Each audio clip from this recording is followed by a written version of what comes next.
Folks, it's about to go down. Nikola Jokic versus a returning Shai Gilgeous-Alexander. We've got the Nuggets and the Thunder tonight. A massive matchup with massive ramifications for the MVP conversation as well. We're going to talk about it next here on Locked On Nuggets.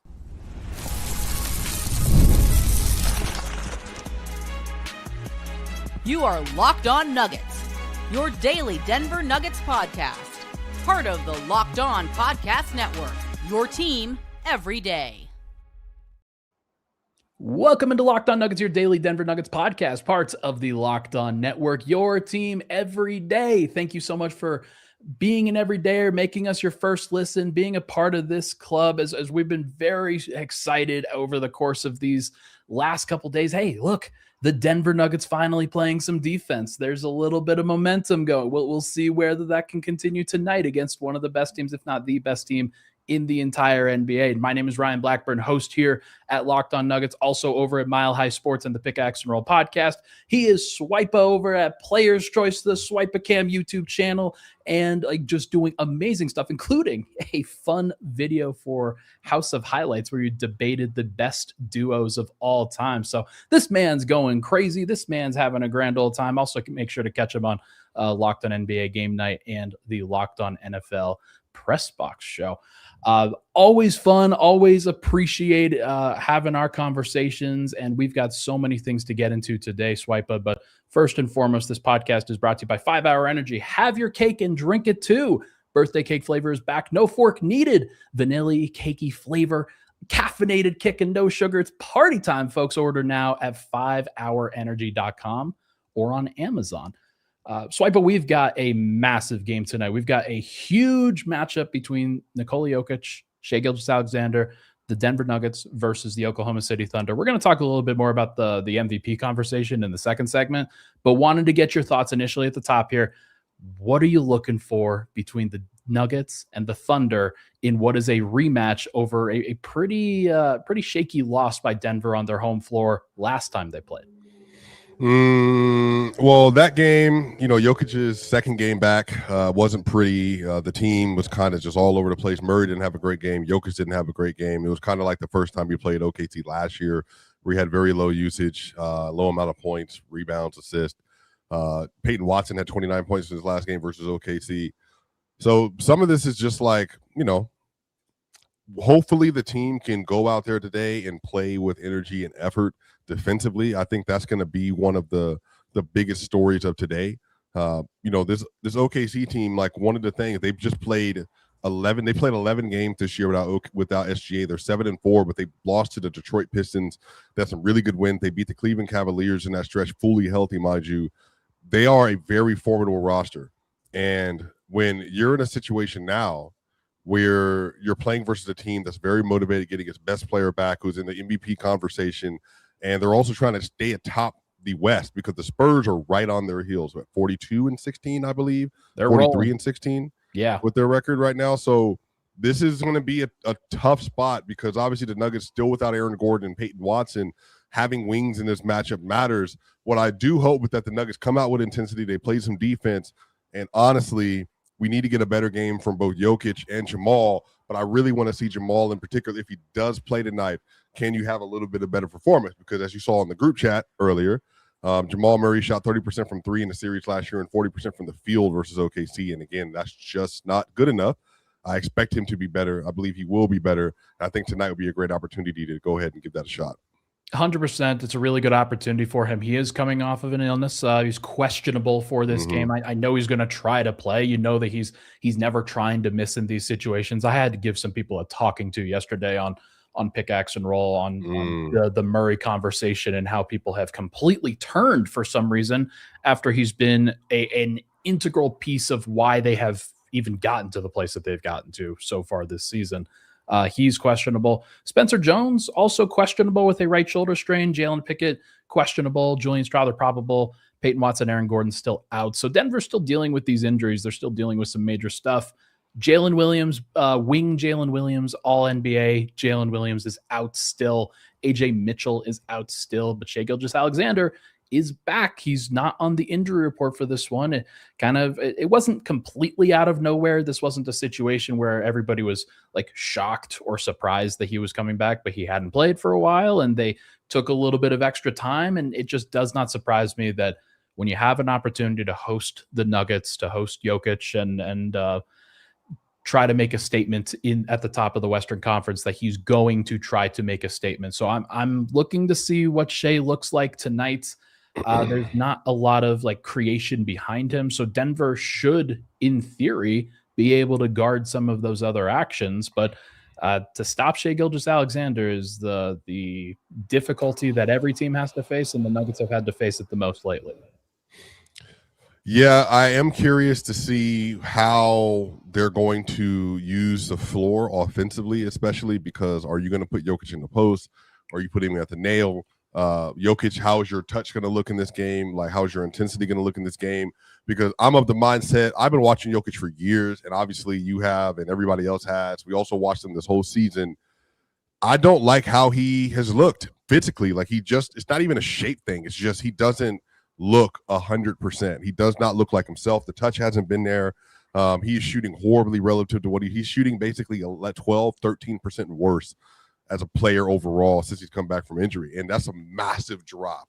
Jokic is an uber efficient offensive talent, and I am curious to see. He hasn't had a lot of high level playmaking games versus OKC either, but numbers wise, it's probably more reflective in that than actually reality. I think he's made a lot of really good passes. They just, for whatever reason, haven't hit their shots. But going into OKC is going to be a tough battle. But they're going to have, hopefully, Spencer Jones in this game. Tim Hardaway, you're going to need to step up in this game because none of them could hit any shots. And I also say this, Ryan, this team hasn't shot the ball well as a jump shooting team at all since Jokic has been back. That's been one of the most frustrating parts. In the games they have made their shots, they've been blowouts. You know, the shooting really well. They obviously beat Portland by 50-plus points.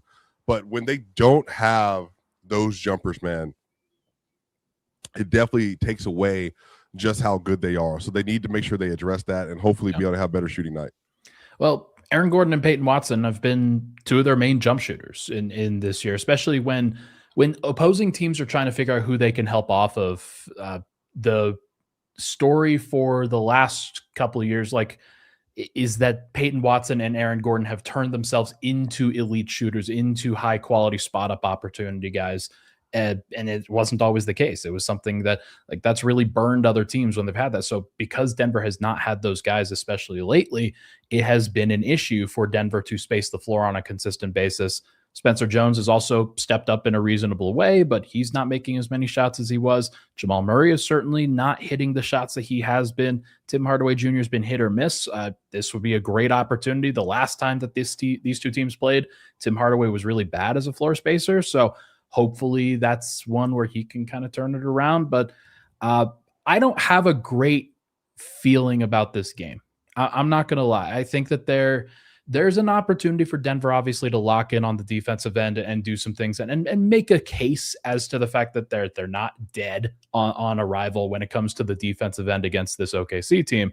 I actually think there's some parallels between OKC and Boston in terms of how they are running their offense and how they are spacing the floor. It's not as many cuts. It's more a drive and kick style. But I do think that if Denver can at least hold SGA under 70% from the field, then they have an opportunity as long as they're not fouling. How important is it that Christian's playing this game for you? Oh, he's going to be. Is he the key? Is he the entire key to the game for you? Well, because this surprised me. This is not this is SGA is incredible. So like, it doesn't really matter like per se, you know what I mean? And so like, it matters because you got to show face. Like, I don't want to say it doesn't matter because Ryan Nembhard obviously made a big difference for them in the NBA finals. Yeah. But look, man, if I go to this last year, 2025, and then just kind of see playoffs included. SGA was at a 57 true shooting and averaged 18 points per 75 possessions with Christian Brown as the primary defender. So, and he's usually at 67% true shooting. So that does make a massive difference. Yeah. And like, SGA's, look, he might be like, I mean, we're looking at one of the best peaks ever. So, you know what I mean? Like, it's obviously like, it's like Garden Harden in his prime. Like, you know, you can only do but so much, you know, for a stretch of basketball when you have these players in front of you. But I will say that abdominal injury could be something. He was not good right before, obviously, when he had dealing with the injury. He was keeping his 20-game streak alive by just chucking. So if he's still labored, we'll find out. But I think this is a sign for Denver. They need to bring the physicality to OKC, especially the SGA. If you're injured and you're playing like it at all, then let's find out. Like, we're going to test just how rusty you might be or might not be. And I think Jokic, you know, if you're going to play this thing at the level again, do what you did versus Boston. I think I'm with Matt that this team, the better Jokic plays and the more intensity he plays with at the level, the better they are defensively. He needs to bring it in those actions, in those settings. And I also do feel like this is going to be a Jokic 3-point game. He is going to take above 7 threes today. Can I give you a theory as to I think that he was jacking it up from 3 and in this last game against Boston in preparation for this game? Sure. I think this is a feeling kind of game to get himself right, to get himself comfortable with taking those kinds of shots. Part of it is because, like, look, he knows that he needs that as part of his game, but like he's got to get that feeling back. He's got to get that rhythm back. And if you can get into a rhythm against this OKC team from outside, it takes away a lot of the, like, he doesn't have to drive into a 5-person defensive unit. Like, that's a big deal against this OKC team. So we'll see what happens with them. Agree. All right, folks, let's take a break. When we come back, we are going to discuss the MVP race and some of the other ramifications that could have if the player participation policy doesn't get in the way. We'll be right back here on Locked On Nuggets.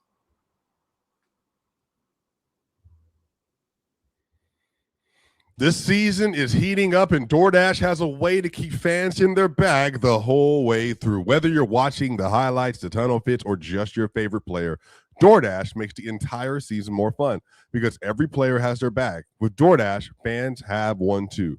DoorDash keeps your snacks stocked, your gear fresh, and your watch party vibes absolutely on point. Now, there are nights when your team stresses you out. Let DoorDash become your post-game therapy. Sometimes you need dessert now. If the group chat says, pull up, DoorDash makes sure you show up prepared. Snacks, cups, even a phone charger for the friend that's always at 2%. From tip-off to overtime, stay in your bag and order on DoorDash. Get snacks, drinks, gear, whatever gets you through the season, delivered right to your door. DoorDash, in your bag, all season long.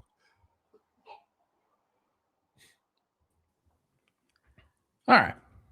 We're back. Locked On Nuggets. Thank you so much, folks, for tuning into that show. Hit that like button, hit that subscribe button. Would really, really appreciate it. Also, make sure to check out the Everydayer Club in the description below, lockedonnuggets.supercast.com. We're ramping up in preparation for the playoffs. There's a whole bunch of content from a learning about the game standpoint, a reactions to the game, extra stuff. If you haven't gotten enough of us already, you're going to get even more at the Everydayer Club. And the Discord channel is just such a big deal because everybody gets to interact and have fun during the games. And Matt and I have been hanging out in there crazy. Swipe is hopping in there at some point here soon. I think you've got the we're going to make that a grand reveal. That's going to be a lot of fun. So everybody make sure to check out it in the description below, lockedonnuggets.supercast.com. Okay. The MVP battle. When Shai Gilgeous-Alexander was announced that he was returning to play today, his MVP odds jumped through the roof. He's a heavy favorite right now because a lot of the concern was that he wasn't going to meet the player participation policy requirements, the 65-game rule.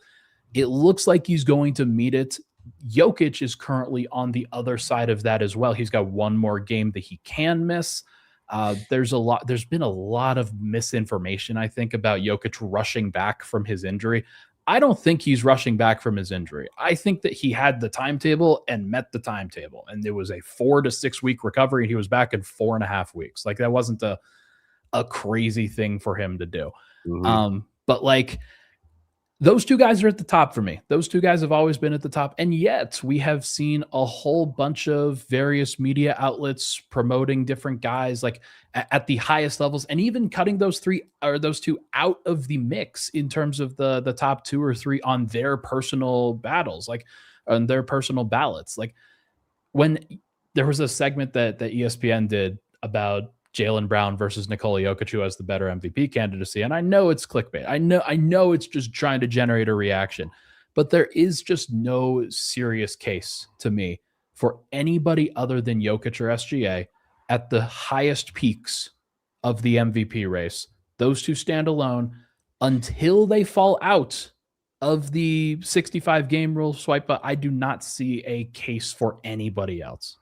Yeah, there's currently 6-game difference between the two that's been played. Jokic is playing more minutes per game by like 0.9. The crazy thing is that if you look at their seasons, though, man, it's just like on EPM stuff, which is, not everybody loves and uses. SJ's at a 9.4 EPM, Jokic at a 9.1. They absolutely clear everyone else in the field by a gargantuan amount. Right. Win shares for 48. Jokic is at 0.3, 0.46. SGA's at 0.3, 0.35, which is, again, like they're right on heels. Those would be the two highest numbers ever, I think, outside of Kareem. It's ridiculous, the kinds of stats that they're putting up right now, and the impact on winning that they have had, and the impact on positive basketball that they've had.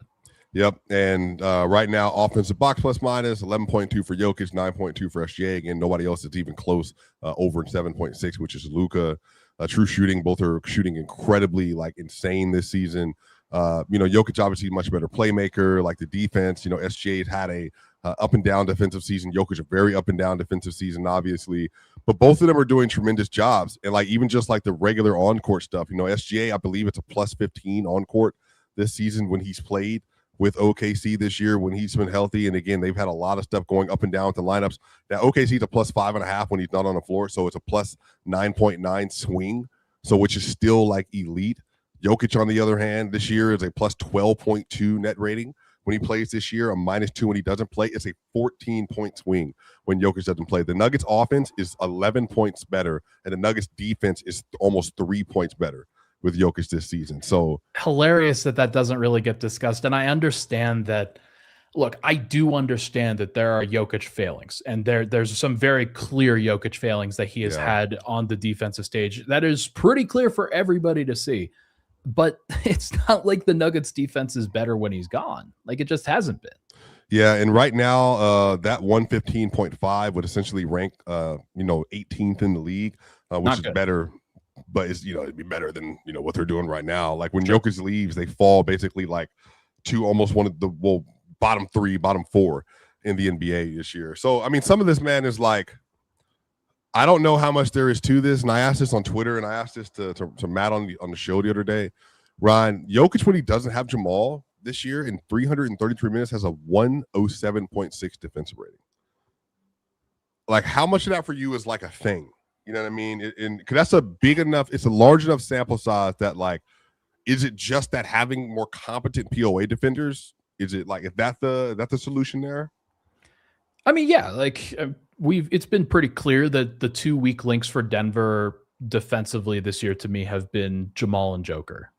Other than Jonas Valanciunas, who I think is actually a sneaky weak link. But I do think that having those two and just Denver being unable to kind of make up the difference for that from an athleticism standpoint and a rotational standpoint on the back end. They don't have elite defenders to make up the difference to me, at least not while Aaron and Peyton are compromised from an injury standpoint. And Christian's been working his way back. He's been solid, but I wouldn't qualify him as elite.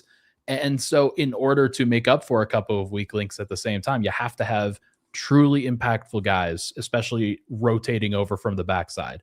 And Denver hasn't had that, and so they've had to make up the difference. While with the Thunder, and the entire point of their team has been to surround SGA by as strong of a defensive cast as possible. That's versatile enough on the offensive end that they can do some things with and without him.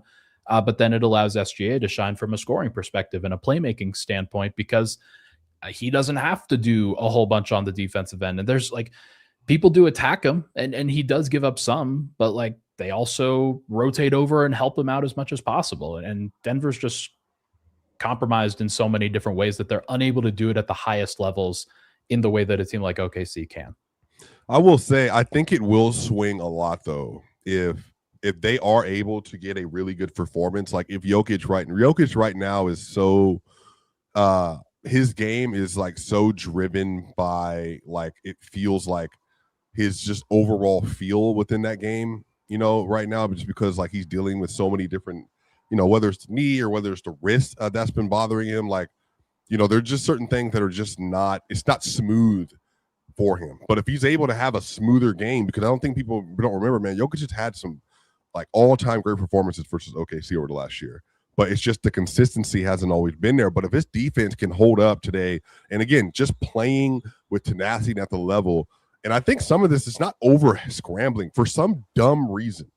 Like the Nuggets tend to over scramble when it comes to guarding OKC. And it's just, I don't understand it. You just don't need to do that. And also, if SGA is going to go score 30, let him score 30. SGA causes panic. That's the thing about him. And I think this Nuggets team kind of panics when they see him with a mismatch after he's scored 2 or 3 or 4 times in a row. They panic. Like it just is how they kind of operate. So hopefully they can disrupt him a little bit. If he has a little bit of a step back after like the injury that he has had, then maybe this normalizes things and adjusts things to the point where Jokic could take a lead. I think I would still have SGA as the MVP right now. Given the context and given everything that has already happened through this season, that doesn't mean it'll continue. Would you have Jokic as the MVP right now? Well, SGA, I think, I don't have any issues with people giving them to him. I'm just like, even just like on the LeBron metric stuff, like Jokic is number 1 now. Like he's number 1 on basically everything this year. I just think this year has been so robbed by like that dumb knee injury, man. Like I just think people are like the last of the 11 games he's played, 4 of them have been bad. I would say 4 of them were like, or 5 of them at this point were phenomenal. And then 2 were just like, mid. And I think there's like a whole 32 other game sample that like people have just kind of forgotten. I'm just kind of like, look, dude, like I think Jokic's been the best player in the world this year. I think that he's been the most impactful player, but I do think that injury took a lot of wind out of his sails. But we'll see, like I said, if SGA comes back today. They actually asked on the panel today could right now, Ryan, if you look at the overall NBA standings, if the Spurs take over the 1 seed, they're only a game and a half back.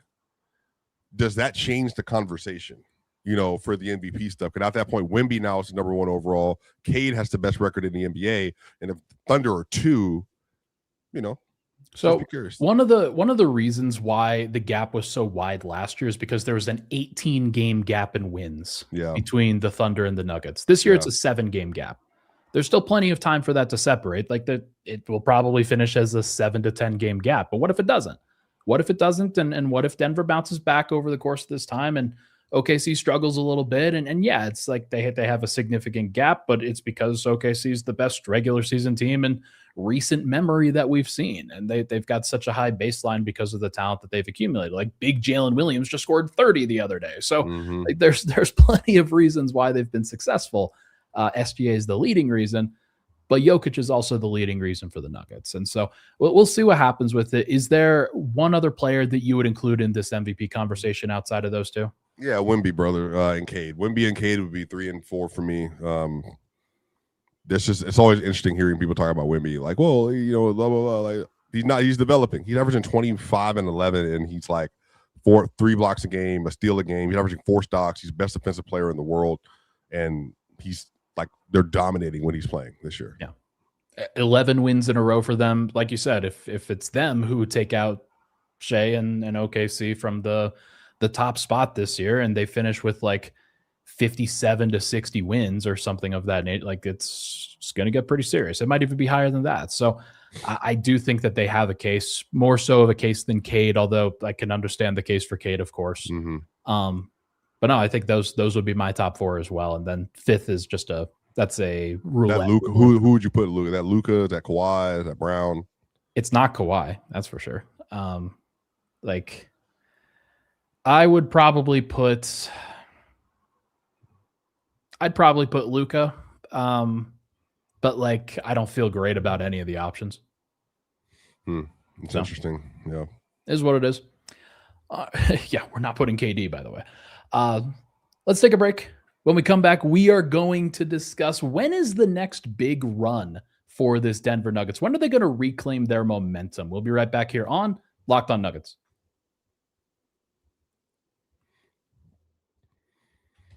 Welcome to the 5-Hour Energy Flavor Draft with 18 different flavors to choose from, including new options like Confetti Craze, Fruity Rainbow, or Cotton Candy. There's something for everyone. The board is set, the flavors are ready, and I've got my number one pick for the 5-Hour Energy Flavor Draft. Now, this is all that you got to do. You just pick your top flavor. You just got to make sure you find the one that you love, the one that best fits what you're looking for. I'm not going to lie, y'all. I love cherry. It's like really bold. And it's kind of like a sweet with a light tart edge. I like cherry. I've always loved cherry flavor. It is my favorite. So make sure you continue to tap in with 5-Hour Energy. 5-Hour Energy shot gives you a boost with zero sugar. Zero sugar. And on top of that, there's new stuff on the way to come. 5-Hour Energy, I love it. When I take long drives across country, I always have one or two in my car with me. So find your new flavor of 5-Hour Energy shots available online at 5hourenergy.com or Amazon. There's nothing like being in an NBA arena, the crowd, the energy, the moment. Getting tickets, though, that part hasn't always been so simple. That's why Gametime has become the go-to app for scoring tickets fast without the hassle. It puts the advantage back where it belongs, with the fans. So I pulled up the Gametime app. I picked an upcoming NBA game and had tickets locked in minutes. And I love seeing the all-in price up front, so there's no surprise fees at checkout, and you're able to see the view from the seat. That way you can make an easy decision and say, I like what I'm getting for my money. It's great last-minute options, too, with NBA tickets showing up at solid prices. So take the guesswork out of buying NBA tickets with Gametime. Download the Gametime app, create an account, and use code LOCKEDON for $20 off your first purchase. That's code LOCKEDON for $20 off. Download the Gametime app today. And remember, it's gametime.co, not .com. We'll be back for the next segment here at Locked On Nuggets. All right, folks. Final segment, Locked On Nuggets. Thank you so much for tuning into the show. It's going to be a lot of fun tonight, or at least that's what we're hoping for. We'll see what the actual results are. We thought that the last Thunder game would be fun. It didn't turn out that way. So we'll see whether Denver can bring the requisite effort, energy, execution on the defensive end, and then at that point, it just comes down to who's going to make the shots. So we'll see how it goes. But Swipa, I wanted to ask you this because it's been a long time. If you can believe it, it's been about a month, basically Jokic's return since the Nuggets have won back-to-back games. They've struggled. They have not been able to get any sort of rhythm over the course of this stretch. Guys in and out of the lineup, injuries, absences, not great defense. Sometimes they've had great defense. Sometimes they win by 54, but they have not been able to find a consistent rhythm. So my question to you, sir, is when do you think within this kind of post All-Star break stretch are the Nuggets going to finally get that rhythm back? You know, basketball is so interesting because everything is momentum. Out of nowhere, you know, you can find a team and they'll just start getting blazing hot like the Spurs did out of nowhere. And it's like, all right, you know, now this team is like indomitable. You know, the Nuggets, they got the Thunder coming up. They got the Wolves coming up, the Jazz. They got the Lakers. They got the Knicks. They got OKC again. And then they got Houston. And then they got San Antonio after that. And, you know, honestly, I'm looking at these games. I'm like, it's never about with – you hear that? Did you hear that? Yeah, I did. Yeah, that's they're coming for you. By. Yeah, flying by. It's never about the opponent with Denver, man. It's never about who they're playing. It's always about their approach. It's just simple stuff, man. Like they got in a clutch situation. They were up 17 points versus the Spurs when they played that last time, and they lost. Just basic defensive breakdowns. Murray sinks too far underneath the basket on a pick and roll play, and then leave Devin Vassell wide open for a wide open three that cost him. You know, like it's just basic coverages. They're not in. And I spent my entire episode of the Celtics game commending them on their closeouts, commending them on their rotations. They just need to like play basic collegiate level defense and do it well. And if they do that, their floor is so much higher because you just want to give yourself an opportunity. The floor for effort and execution is just in the absolute gutter right now. But like, can you make collegiate closeouts and collegiate level defense? And I think the thing is, man, I think I can I can get with them on like they have not had a consistent lineup for like months. So I understand like why they feel like they're lacking some cohesion. Sure. But in the Celtics game, the Celtics, all they do is put you in movement. So like they communicated so well. Jokic, Tim Hardaway Jr., KJ Simpson has some really good defensive possessions. Bruce Brown needs to have a good day today. Christian Brown needs to have a good day today. Jamal Murray, Tim Hardaway Jr., y'all need to have a good. Cam Johnson, have a good day today. But Jokic especially, like I said, you play at the level, play with aggression. He needs to have 12, 14, 15 rebounds today. And if Jokic can just find a little bit of a rhythm as a scorer, then the Nuggets have a chance. If they got a lead going into the fourth quarter, they can take care of business, do what they need to do. It would be really funny if Denver won these next couple of games at OKC, coming home and playing a matinee versus Minnesota, and then losing on to the Utah Jazz on the second night of a back-to-back when the Jazz are very clearly not tanking. Of course, definitely not tanking. But they've got some tough matchups coming up. You've got those three teams, and then immediately after that, you've got the Lakers, the Knicks, the Thunder again, the Rockets, the Spurs, the Lakers, the Sixers. So we'll see if there's a big man matchup in that game in a couple weeks. But no, I do think that it's going to be fascinating. I'm not sure when Denver's going to get this momentum. I kind of think it's going to be very dependent on, okay, can you get Aaron Gordon back? Can you get Peyton Watson back? And then, like, does that chemistry and does that cohesion that you're mentioning, does that start to match up with the talent that they have? Because that's the thing that Denver, like, nobody's questioning the talent. Nobody's questioning the ability. But when you have a couple of guys out and then you start to put, and KJ Simpson had a great game, and like Zeke Naji was solid in the brief minutes that he had in that Celtics game. But does he play tonight? Putting that into a different situation, like you're asking a lot. Did he play tonight? Zeke Naji? No. What's the rotation, do you think, in the second unit? Is Murray playing or not? Murray plays. Murray plays. Okay, so you're starting him, Christian. Julian starts Julian again? Starting still? Yeah, probably. Cam, Jokic. It's not a lot of defense there. I still think you go with the same 9. I still think you go with Bruce Brown, Tim Hardaway, Spencer Jones, and Chet Holmgren. Well, I mean, the thing that you would hope for with so this is my entire thing about why I'm a little bit concerned about Jonas and concerned about the playoff and against these great teams. Like, he has to put Chet through the absolute stanchion. Like, he has to be able to do that on the other end. And if he cannot do that, if the Nuggets cannot make that an advantage for themselves, and they are too much at risk on the other end to make it valuable for them. This small thing is just hilarious to me because, I just think the moment you're asking them to go smaller with Zeke. No, I'm not at the 4. No, I'm not. I'm asking to play 4. So in that second unit, if the Thunder put Chet at the 5, yep, and they have Aaron Wiggins, Alex Caruso, let's say Shai staggers because he has been, especially when they haven't had AJ Mitchell. Started the quarter, and then you've got like Jared McCain and pick another like rotational. Well, the Nuggets aren't staggering, so it's going to be Cam, Jonas, and who? Tim Hardaway Jr. and Spencer Jones and Bruce Brown. Is KJ Simpson playing today? No, he's not playing because Bruce is not if Jamal's going to play.